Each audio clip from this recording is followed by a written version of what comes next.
Barokahna sekolai. Ada yang bertanya sama saya ketika saya berbicara di suatu majelis.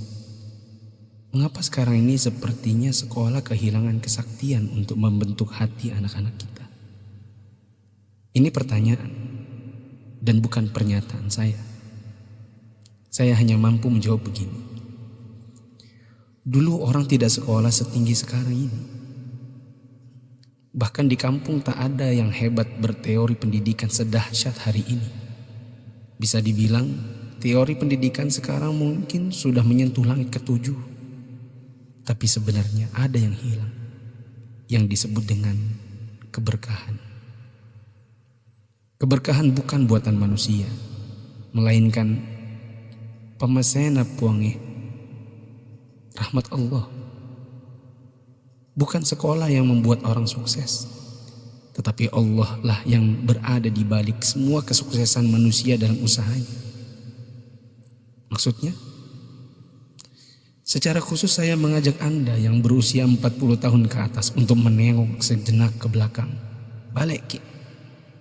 Ingat waktu kita sekolah di SD, yang nafas tak baru setengah-setengah, kita sudah disuruh ke sawah, membantu guru matanik, menanam padi, membantu guru mencari kayu bakar di dare, di kebun, mengambil air untuk dipakai guru di rumahnya, disimpan di gumbang. Teori praksis pendidikan saat ini akan berkata bahwa ini tak ada hubungannya dengan kurikulum dan media pendidikan dan lain-lain. Kita disuruh mengerjakan pekerjaan oleh guru yang seakan tiada hubungannya dengan akademik. Bukan itu saja, bahkan mungkin kita pernah menjaga jualan guru. Tak hanya itu, kita kalau dipukul oleh guru hingga setengah hidup, atau masengo, mimisan, akibat pukulan mistar kayu guru dan jangka pelingkar yang ujungnya runcing. Disinilah intinya. Atas itu semua, pernahkah orang tua kita protes? Pernahkah orang tua kita mengeluh dengan tugas-tugas tadi? Pernahkah orang tua kita melarang kita ikut ekskul dalam tanda kutip yang saya sebutkan tadi, mencari kayu, mengambil air? Sama sekali no. Orang tua kita tidak pernah mempersoalkan. Inilah mata air yang mengalirkan keberkahan.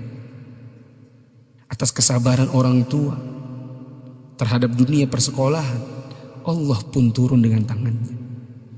Dia membalas kebaikan hati orang tua atas penghormatan terhadap guru dan eksistensi sekolah yang bahkan mungkin dengan segala kelemahan. Tak perlu pakai teori pendidikan, sebab orang tua kita tak paham itu semua. Tapi teori dan kehendak Allah yang berlaku. Inilah yang disebut dengan barakah, keberkahan. Boleh jadi kita sudah jauh berjalan, tapi mari kita tengok sejenak betapa hebatnya pendidikan orang dulu.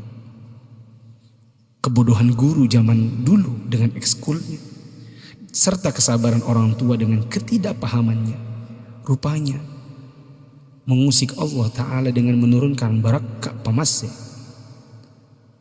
atas berkat rahmat Allah. Bukan hanya bagi guru, tidak juga hanya untuk orang tua. Bahkan keberkahan itu pun dinikmati oleh anak didik.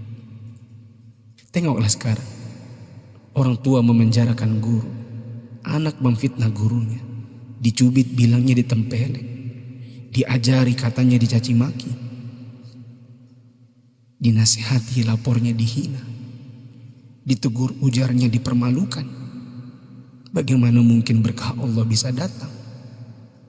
Anda yang berumur 40-an, pernah kita melakukan ini? Bahkan kita membohongi orang tua karena melindungi guru.